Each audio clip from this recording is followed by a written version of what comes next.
Bienvenidos a esta segunda temporada de Quilca Podcast.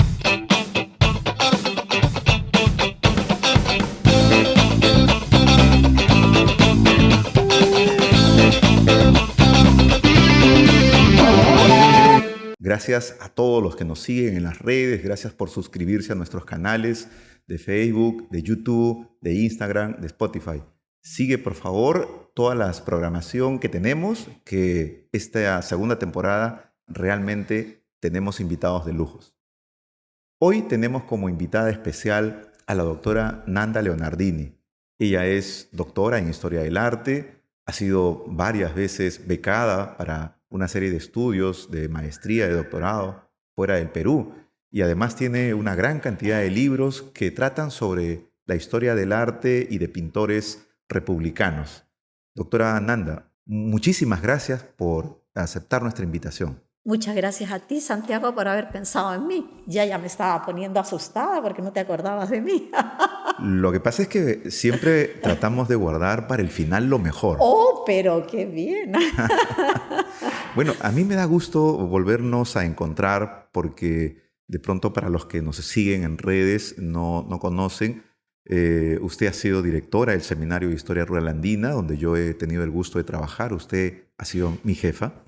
Y durante el tiempo que estuve en esa temporada en el seminario, realmente me sentí muy a gusto, no solo con usted, sino con el doctor Macera y algunos otros directores también. Entonces, le guardo muchísimo cariño, respeto, y tenerla en el set ahora, más aún en estas circunstancias que atravesamos, es realmente un lujo por la cual le agradezco doblemente. No tienes por qué agradecerme eso. Para mí es un lujo que tú me entrevistes. Muchas gracias. Genial.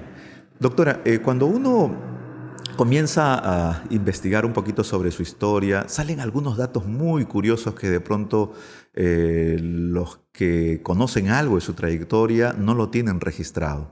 Es que usted ha estudiado arqueología también en San Marcos. Sí, estudié arqueología en San Marcos. Y cuéntenos, ¿cómo fue esa experiencia? Fue una experiencia muy interesante porque yo ya venía de la licenciatura en artes plásticas.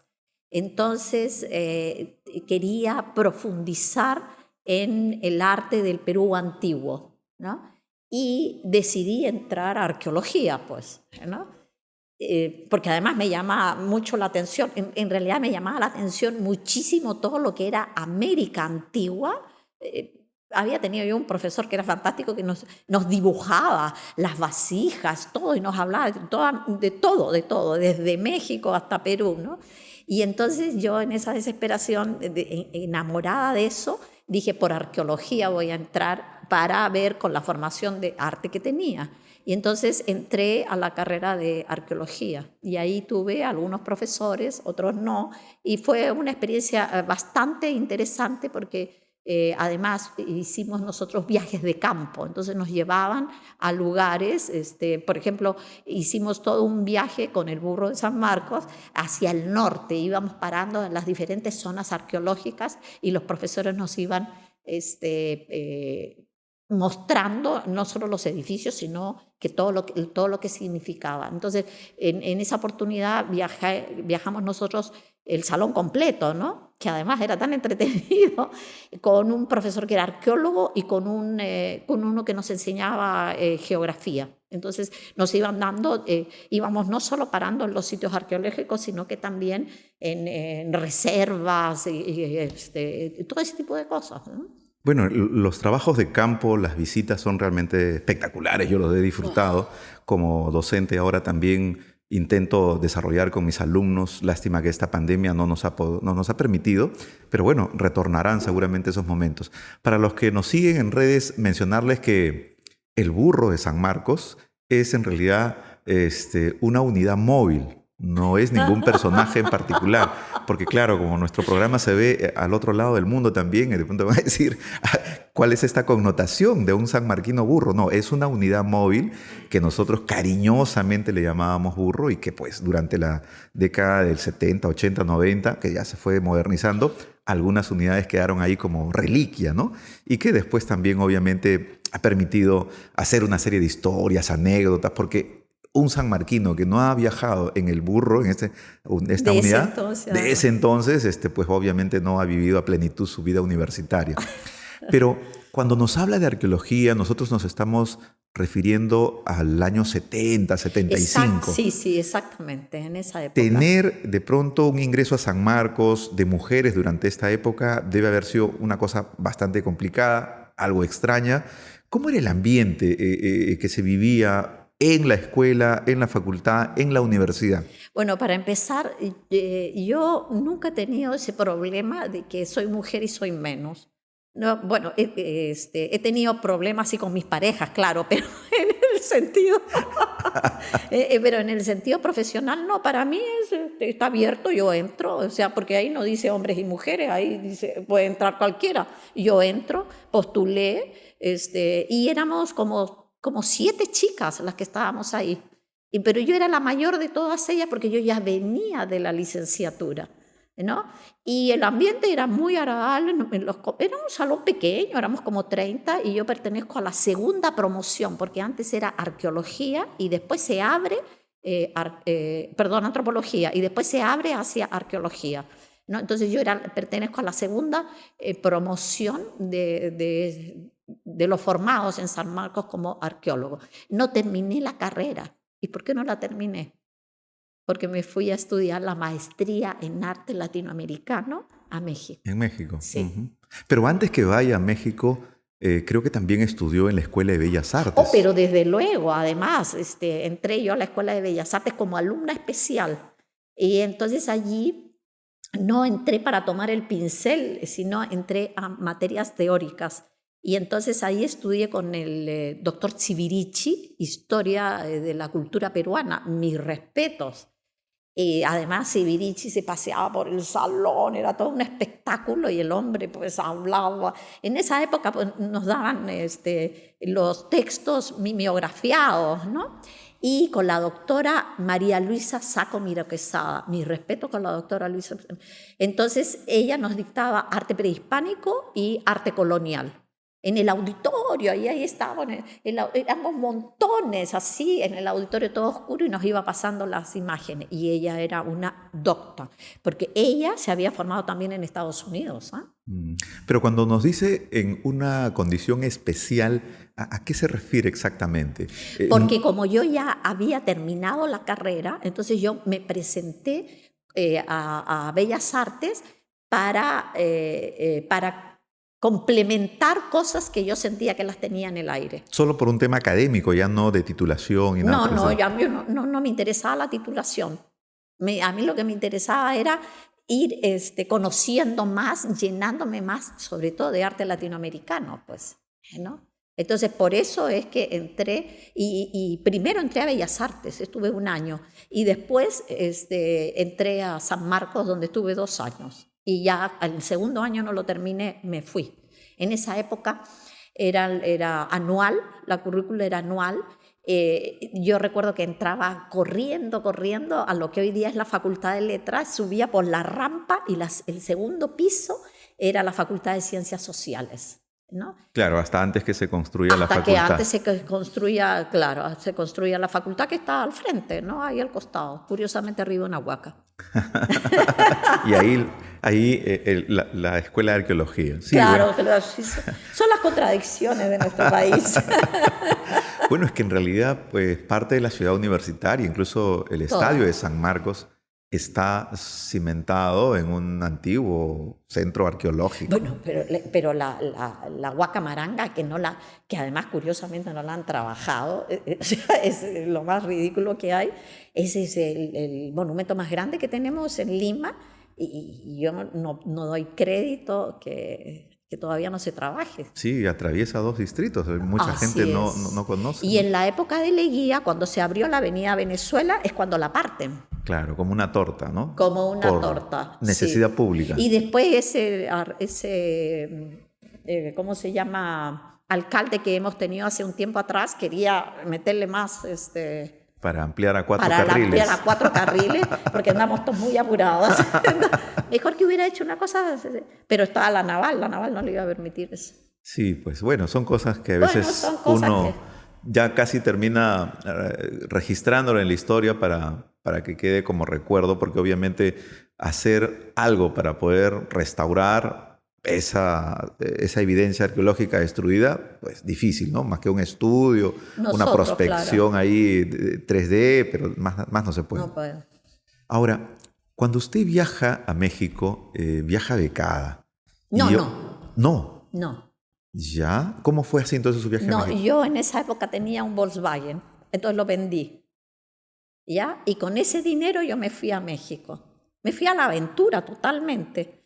Entonces, allá en la UNAM los estudios eran gratuitos.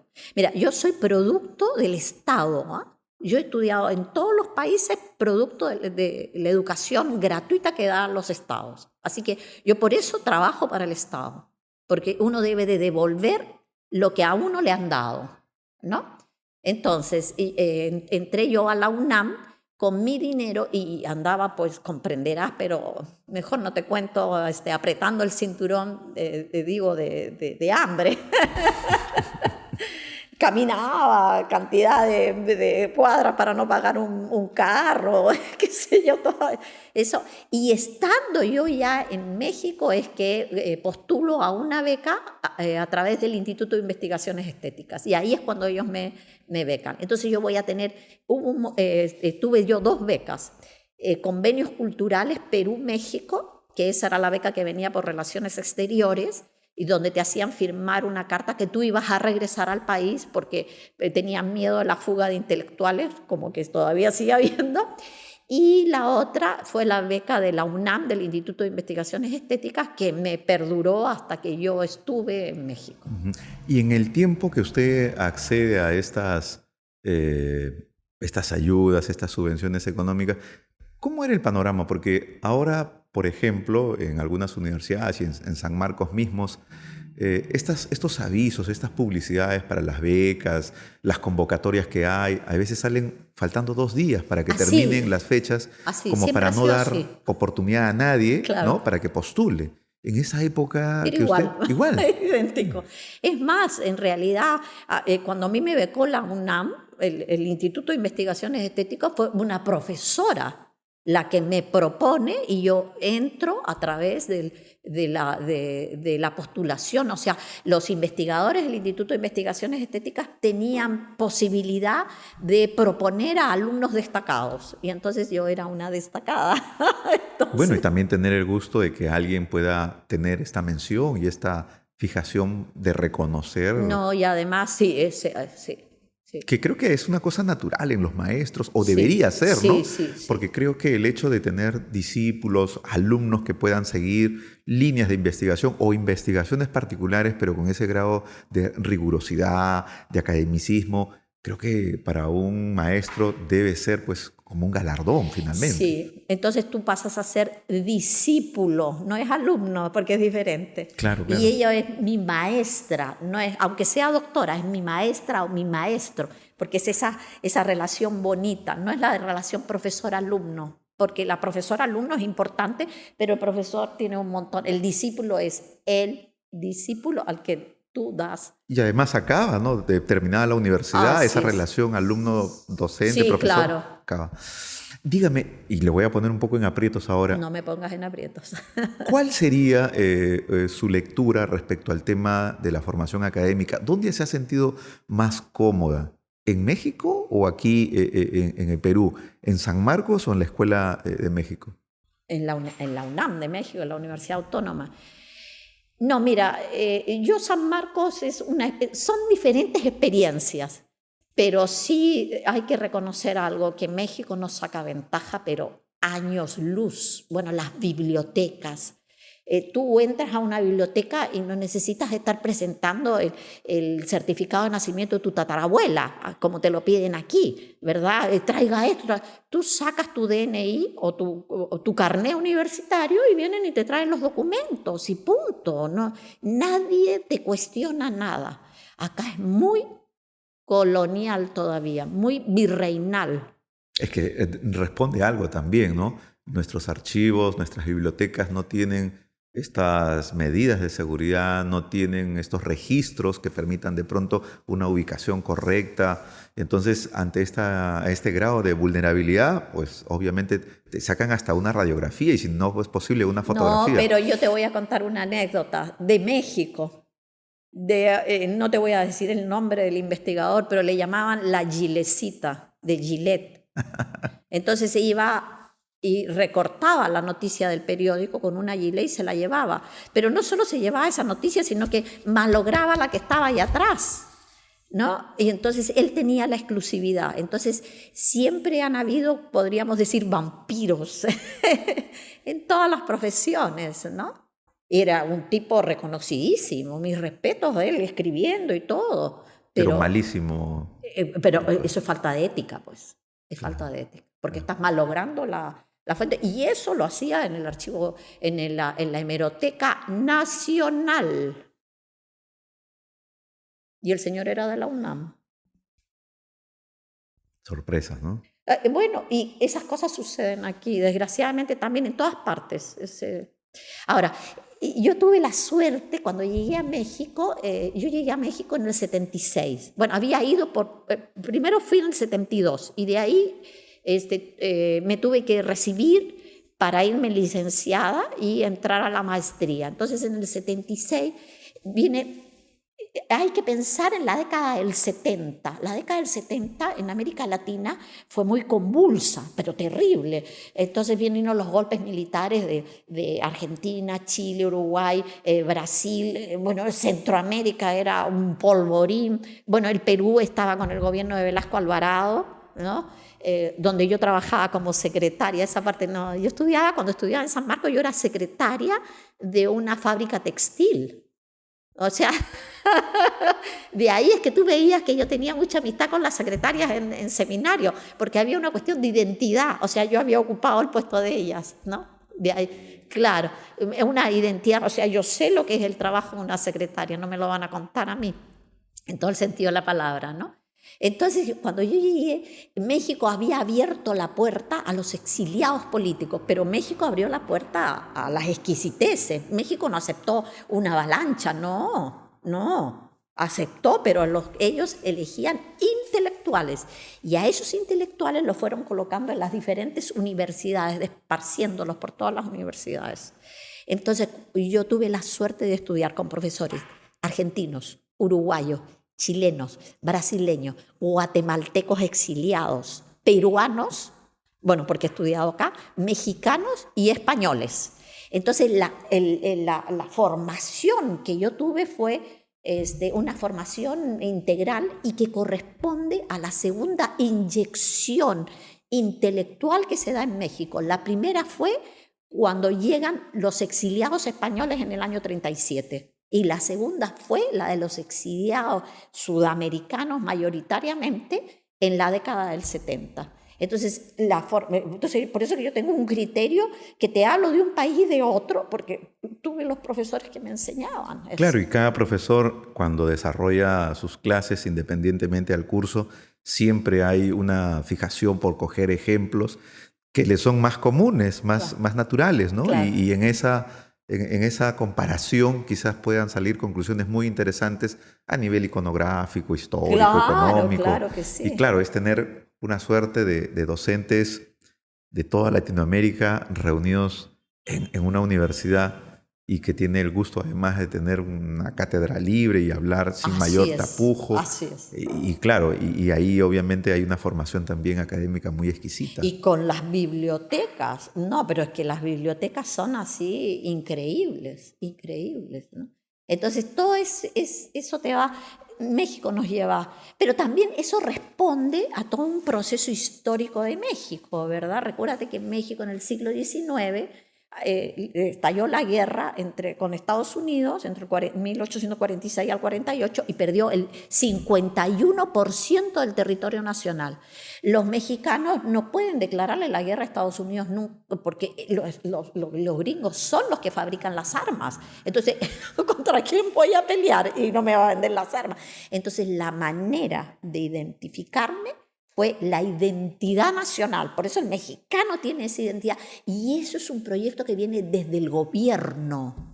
que nosotros no lo tenemos. Sí, es una lástima, habiendo tenido tantas oportunidades interesantes también Así de es. coger esa línea de trabajo. Bueno, a nivel de políticas públicas, pues el tema de educación y cultura no es para muchos gobiernos una prioridad. No solamente basta ver el tema de los presupuestos que le otorgan, Así es. sino otro tipo de deficiencias que dentro de la estructura educativa, escolar, universitaria, lo vemos a diario. Lo vemos y lo sufrimos Lo como sufrimos. docentes universitarios también que somos.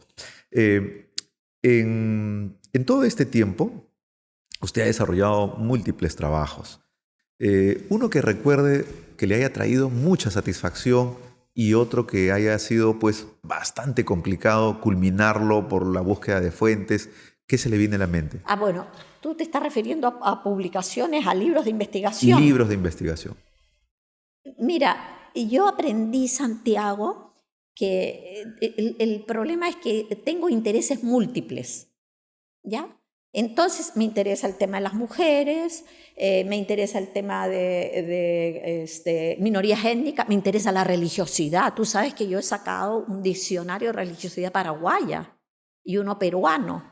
Y para mí la religiosidad popular, estoy hablando de los santitos, Sarita Colonia, todos estos santitos que son así, Medios olvidados. no Y olvidados, olvidados para el mundo académico, pero para la no, ciudadanía está muy, claro, esos muy son los mimetizado. verdaderos santos, no son los que mandó el Vaticano. Sarita Colonia me da a mí la solución, ¿verdad? Malverde en México, que ese tiene que ver con el narcotráfico. Es interesantísimo. Sí, sí, Son sí. unos Evita Perón, por favor, en Argentina. O la Melchorita. La Melchorita, ¿no? todo. Y ya, entonces ese es un interés mío muy grande. Pero también me interesa mucho la crítica de arte, ¿no? Y entonces y me interesan las danzas, porque yo en el año 86 entré a la UNI como asesora de Folcuni. Estuve 3 años y medio. Entonces ahí descubrí un mundo maravilloso porque viajaba yo con el Folcuni, ellos iban y yo iba como la asesora y viendo las danzas, recogiendo las danzas, la música, o nos íbamos a la periferia.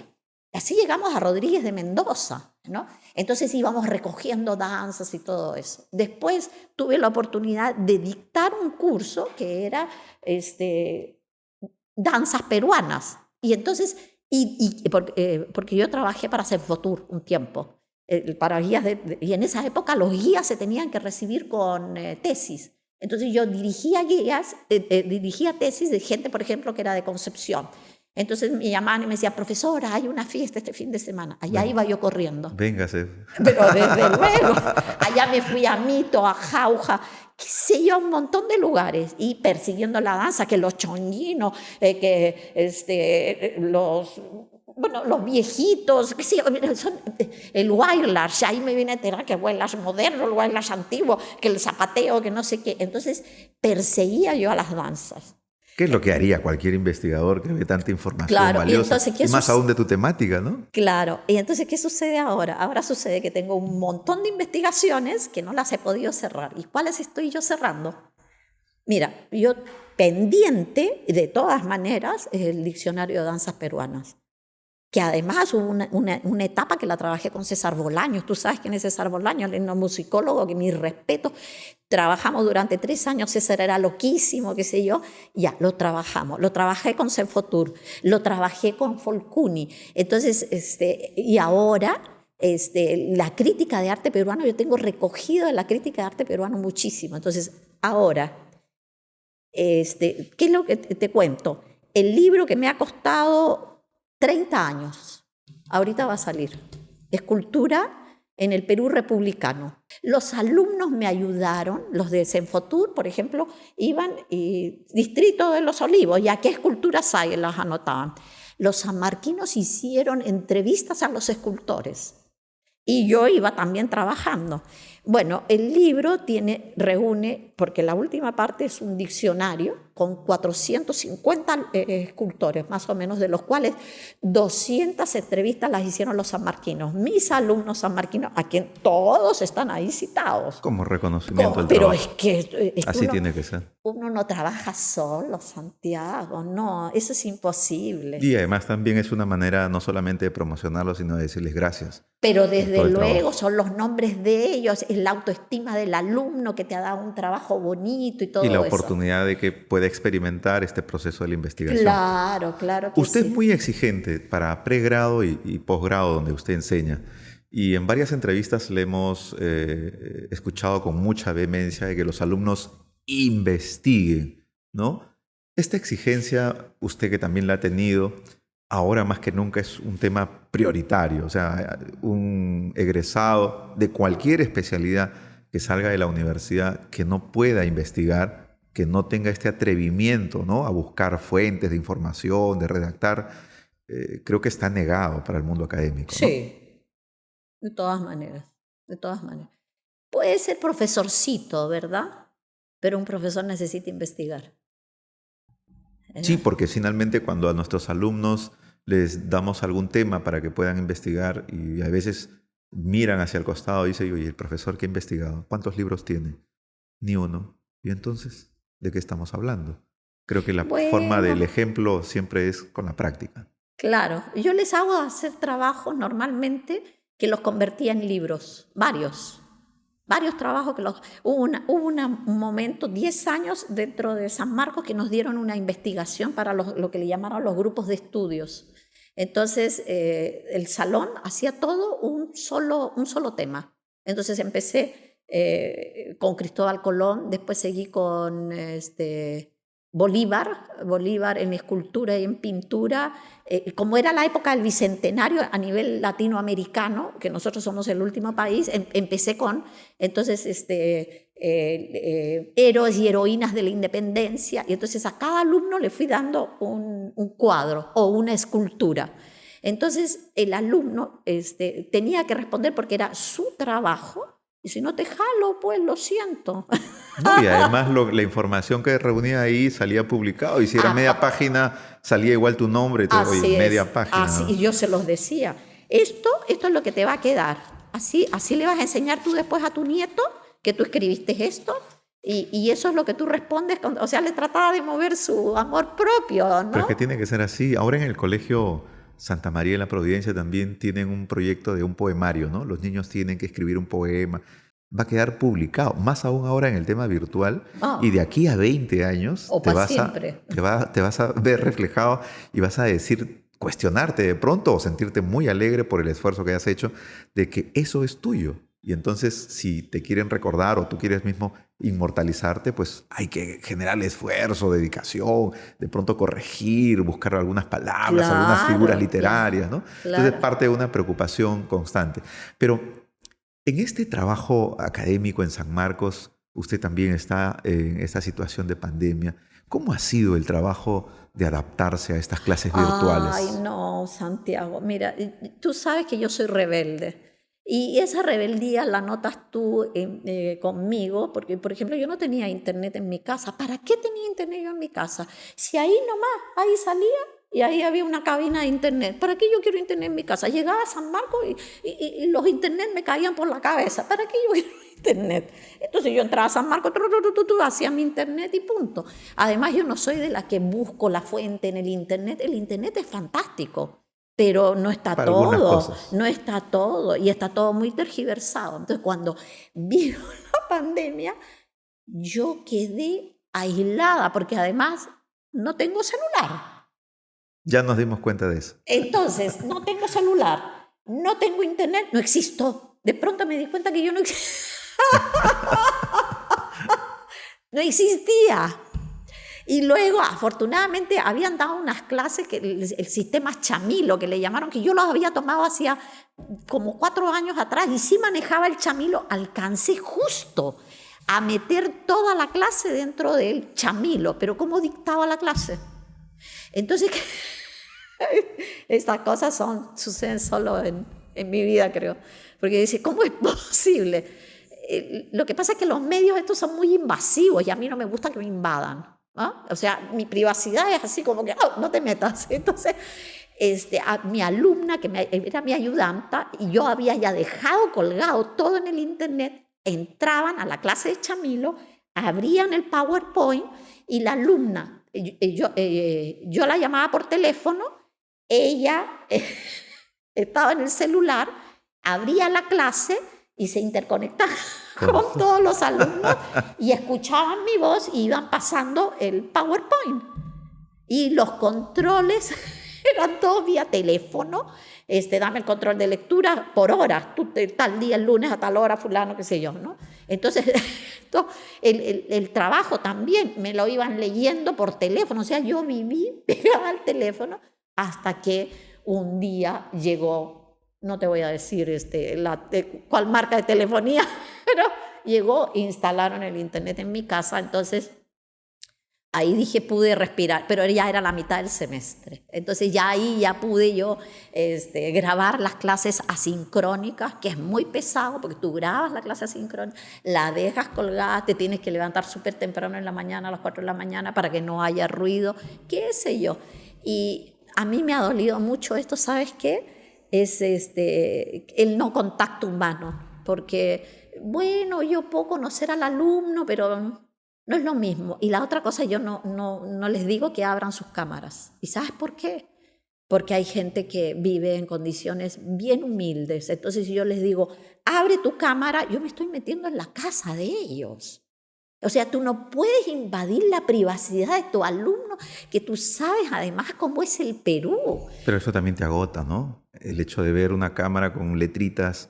Porque ojo que además, o pone sus fotitos dentro de estos dispositivos, hay un icono donde te pone una pantalla virtual detrás y te tapa todo, ¿no? Sí. Y no permite de pronto ser tan invasivo. Te lo digo porque cuando yo también dicto mis clases a alumnos que algunos prenden, otros no, y se entiende, ¿no? No hay tampoco una obligatoriedad, no podemos exigirle más que persuadir de que puedan prender sus cámaras. Pero esto cansa, agota mentalmente. Porque una clase, ver así casi como uno está jugando una ouija, ¿no? De ahí letritas sin nombre.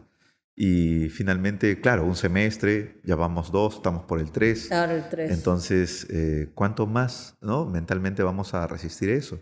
Y de hecho que nos cuesta, porque cuando teníamos las clases presenciales era pues un contacto directo, visual, ¿no? Hasta uno podía, alzando la ceja, podía hacer, ¿no? Una mueca. Pero ahora... Hacías teatro, yo hago teatro, sí, porque claro, para tenerlos despiertos a los chicos, oye, que sí. no sé qué, o sea, y les paso de un tema a otro, y le digo, ¿y tú qué opinas? Pero ahora no. Pero mira, hay alumnos que que están con el celular, y que además el celular que se lo prestan entre los hermanos. Dice, en San Marcos hay gente muy humilde. Yo tenía un alumno que vendía emoliente. O sea, es gente humilde, gente que me viene de provincia. Entonces, yo siento que no puedo decirle abre la cámara, no me parece. No, tenemos que ser muy empáticos. Yo sí. tengo alumnos de Nueva Cajamarca, de Rioja, tengo unos alumnos que están en Ancash, otro en Huánuco, y cuando a veces nos hablan de retorno, casi como un eco, y hay que esperar con paciencia que haga el retorno. Es una situación en donde tenemos que tener no solo paciencia, sino mucha comprensión. Porque en el caso de San Marcos, más aún, siendo pues una universidad muy popular, hay unas condiciones pues diferentes y terribles. Atroces, ¿no? Bueno, es la realidad peruana. Es la realidad. Y una realidad también como un desafío le tocó a usted jugar cuando el doctor Macera la propone para que sea directora del Seminario de Historia Rural Andina. ¿Qué se le cruzó en la mente, ¿no? Porque estamos hablando de un gran historiador, uno de los grandes historiadores del siglo XX, que pues te nomine para que lo reemplaces en una dirección de una institución tan importante.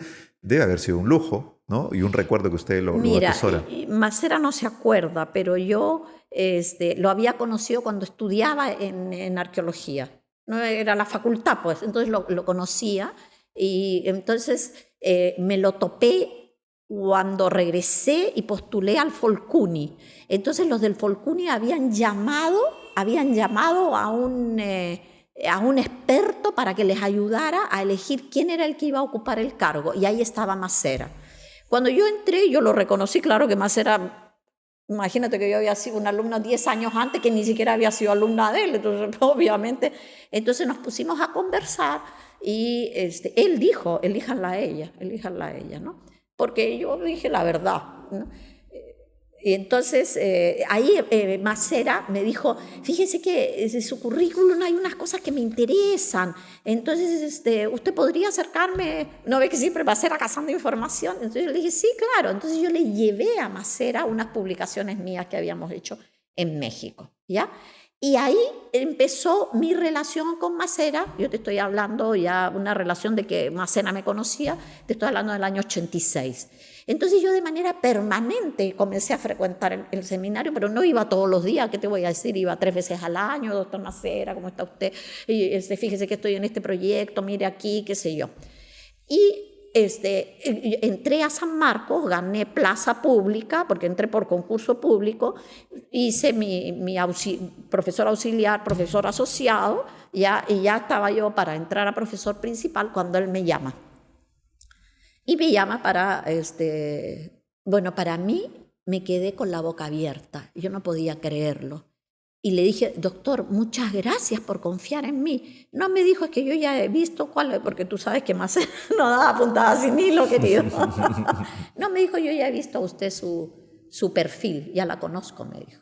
Entonces yo no era una cosa nueva. Y ya, además él había tenido un proyecto bien bonito que no lo llegó a concluir y a mí me encargó la parte de arte. Que yo terminé sacando un librito que se llama Algunos alcances del arte peruano, que eso fue, entonces a unos les encargó música, a otros literatura, qué sé yo, y a mí me encargó eso, entonces yo iba llevándole material y qué sé yo, ¿no? Entonces él ya sabía cómo yo trabajaba, que yo soy como hormiguita, ¿no? Igual que tú, como hormiguitas somos. Claro, ¿No? pero el reto era grande, ¿no? El reto era grande y yo me emocioné mucho. Y entonces yo le dije, doctor, yo siempre quise trabajar con usted, pero nunca me atreví a decirle nada porque para empezar yo estaba en la Facultad de Letras, bueno, pero seminario en esa época dependía de rectorado, ¿no? De rectorado. Y no le iba a decir, oiga, yo quiero trabajar con usted si yo ya estaba, además ya era profesora, no venía. Una diferencia que usted pueda haber identificado de la gestión que hizo el doctor Macera y la gestión que usted tuvo. Una de ellas que yo he identificado es ponerle mucho impulso en este estudio de historia del arte que el seminario no tenía y de la cual salieron trabajos muy estupendos, ¿no? Temas del vestido, el tema de la Academia Concha, ¿no? La misma Sofía, Pachas, Omar Esquivel. Entonces, pero ¿algo más que usted pueda decir, esta es una contribución mía? Mira, en realidad cuando yo entré a seminario, yo dije, yo sigo la línea del doctor Macera. O sea, el doctor Macera ha trazado este camino y yo lo voy a seguir, nada más. Entonces él mismo me dijo, podrías traer a alguien de arte, que ya Macera había empezado con el arte, porque Macera estaba muy interesado en el arte, pero otro tipo de arte, ¿no? Todo lo de los amaru, las cruces, los retablos, y después con todo el mundo amazónico, que él en realidad él fue el que abrió el estudio del mundo amazónico, sí. Ya definitivamente, al cual se subieron todos al carro y ahora ya se creen los dueños de la zona, pero con una visión increíble. Entonces yo dije, yo sigo la ruta de él. Y dentro del seminario habían varias rutas, agarrar documentos antiguos, ¿verdad? Entonces se continuaron con esa ruta. Lo que sí yo hice, esa fue, yo creo, mi gran contribución. Claro, las exposiciones fueron 5 al año. Y además trabajar con artistas de perfil bajo, ¿ya? Que eran estupendos artistas, pero que no tenían posibilidad de entrar a una galería porque el arte es elítico. Definitivamente eso es un tema que podríamos hablar otro día, que además el mercado del arte, el dinero y todo lo que hay. Y la otra cosa es de que Seminario había producido mucho. Y hay una diferencia entre los hombres y las mujeres. ¿En qué sentido? Las mujeres como más, ¿sabes qué? Hay que ordenar esto. está muy desordenado, pero ordenarlo en el buen sentido de la palabra. Entonces, ordené las publicaciones que estaban esparcidas y hice la biblioteca de seminario, o sea, ¿qué es lo que ha publicado? Recuperé esa memoria, porque Macera andaba en 1000 cosas a la vez. Entonces, esos son como detalles femeninos, ¿te das cuenta?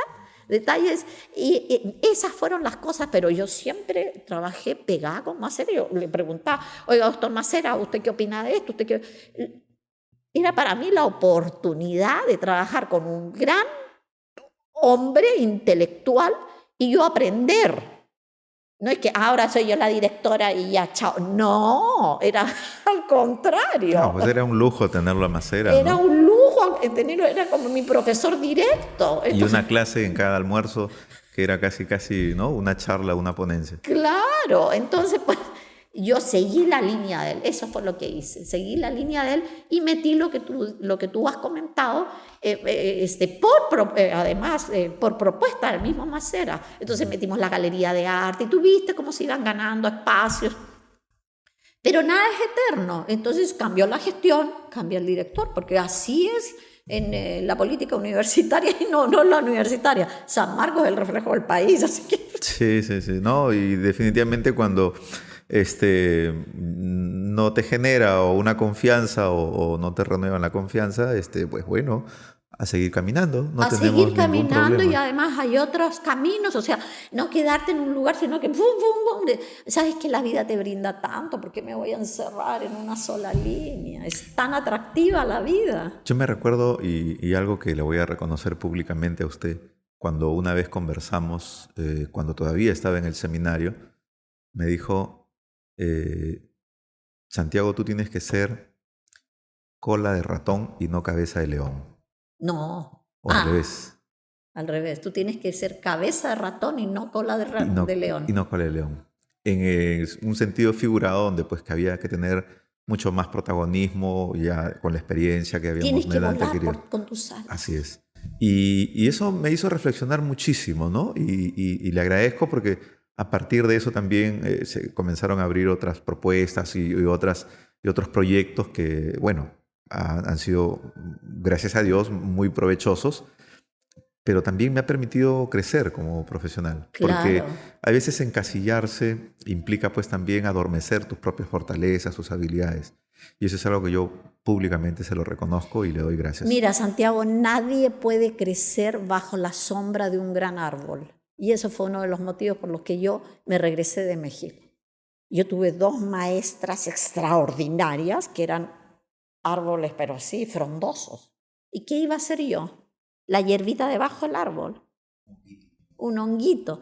Me vine cuando regresé en el año 86, recuérdate que las bombas corrían, no, las bombas no corren, la gente corría por las bombas, la escasez, todo era de locos, ¿verdad? Me regresé. ¿Por qué? Porque yo dije, yo no puedo quedarme a la sombra de un gran árbol, ¿no? Y bueno, pues ahora soy un arbustito, ahí ando caminando, pero soy yo, no soy el honguito debajo del árbol. Y eso, cuando uno ve a alguien, y yo siempre se los digo a los alumnos, tienes que volar, vuela. No, que me estás botando, eres el pichoncito, pero para afuera, vuela, aunque te caiga, vuela. Claro, porque es parte de la experiencia, pues, claro, ¿no? De equivocarse, claro. Fracasar y volver a empezar, bonito, ¿no? Pues, eso es lo bonito. Te caes, te paras, pues. Sí. Esa es la vida.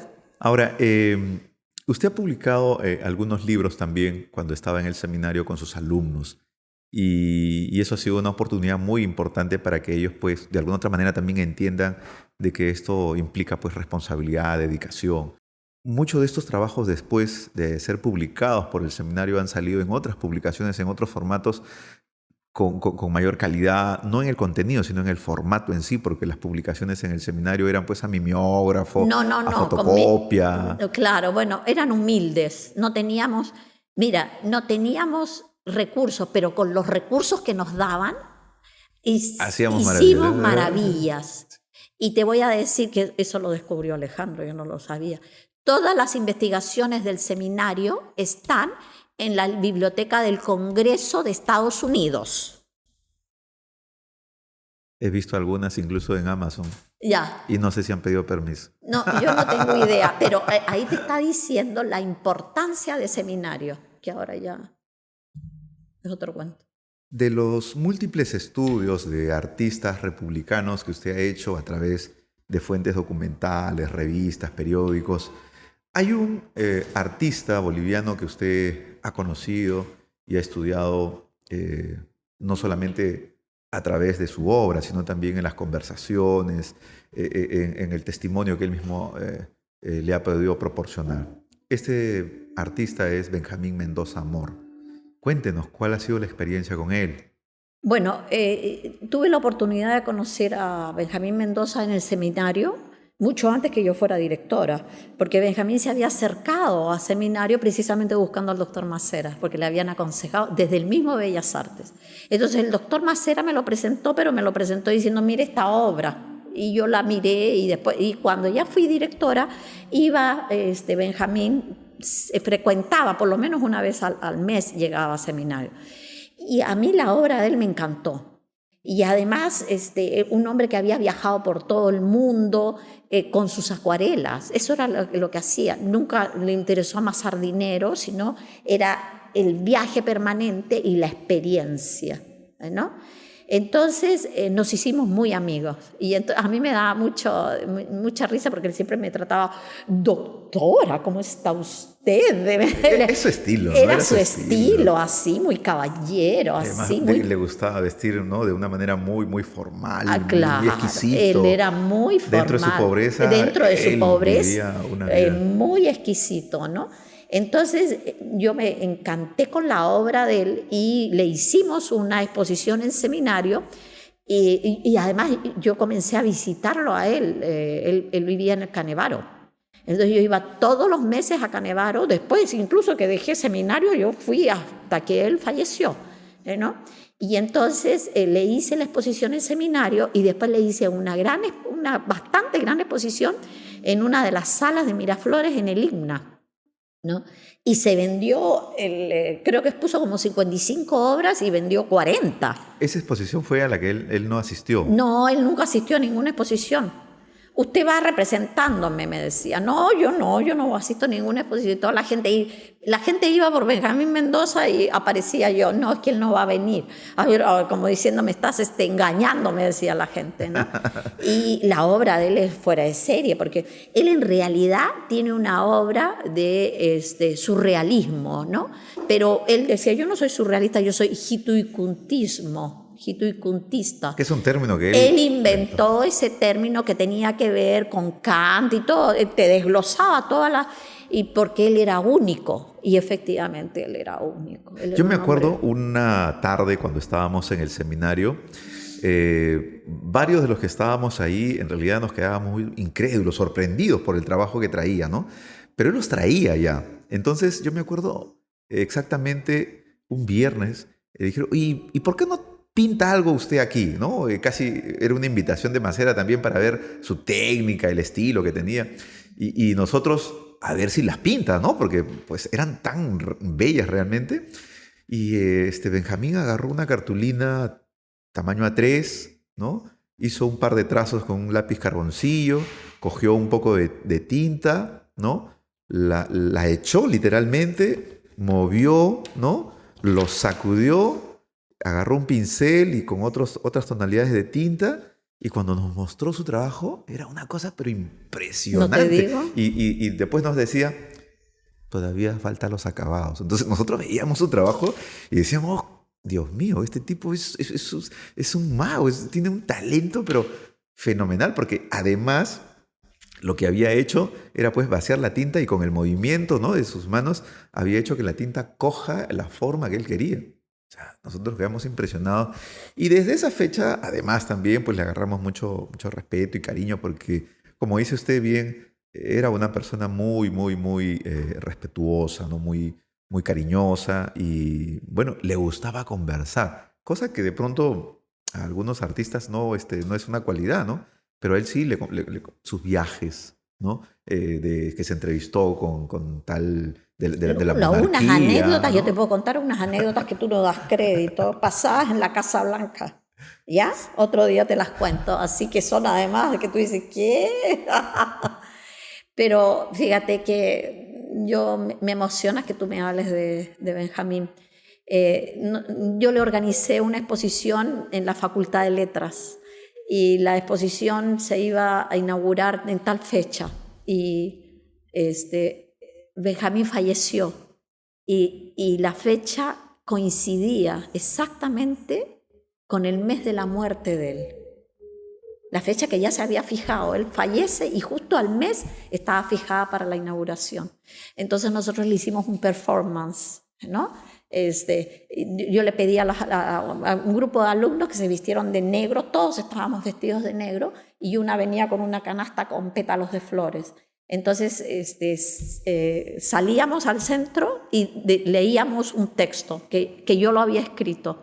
Yo quise leer el texto más grande, no pude. Entonces le dije a una alumna, no, yo voy a leer nomás de 2 líneas, porque no podía, me ganaba el llanto. Entonces iban entrando y al final, entramos y dejábamos, y nos regresamos al círculo con música, ¿ya? Y luego vino una alumna que venía con las canastas y comenzó a tirar los pétalos de flores ahí en la galería. Mira, fue una cosa maravillosa, maravillosa y con mucho, pero mucho amor que se lo hice, verdaderamente. Entonces después una alumna mía cogió lo que se había filmado, porque habían habido 2 alumnos que habían estado filmando, y sacó un CD con música. Ah, genial. Pero la admiración que usted ha tenido por Benjamín ha ido más allá del lado académico, ¿no? Porque sabemos también que usted ha gestionado, comprado su nicho perpetuo ahí en el Pero cementerio. desde luego, ¿cómo crees tú que yo iba a permitir que él se fuera a una fosa común? Y le mandé a hacer su lápida, que es su firma. ¿Para qué? ¿Qué más? ¿Qué más? Ah, pero sí le puse, y eso fue a propuesta del marmolero, porque yo le comencé a hablar al marmolero y me decía, pero qué interesante. Entonces le llevé obras al marmolero, el marmolero estaba fascinado. Y entonces había no ve que él escribía en las... Entonces había un escrito que el marmolero me dijo, qué precioso es, me dijo, por eso, ¿por qué no lo pone en la lápida? Entonces le coloqué aquí en la lápida lo que decía Benjamín y luego la firma de él así grande, y abajo en chiquitito la fecha de nacimiento y la fecha de fallecimiento, sin decir lugar, porque él se nacionalizó en el año 2009 peruano. Entonces él era peruano. Sí, pues él nunca quiso decir de su procedencia boliviana. No digas de que yo soy boliviano, porque a mí Bolivia me ha tratado mal, me decía. Y yo ya sé, otro día podríamos hablar acerca de ese asunto, pero no es por nada. Bolivia en el siglo XX ha tenido 2 grandes artistas, Borda, que era extraordinario, y Benjamín Mendoza. Pero a Benjamín Mendoza no lo han reconocido. Otro día te contaré, esa es una larga historia. Y seminario le llegamos a sacar un libro en la época de Charito, de Rosario. Le sacamos un libro con los cuentos de él y un poema, que tú lo debes de tener, ¿no? Él se puso tan contento con eso, tan contento como no tienes una idea.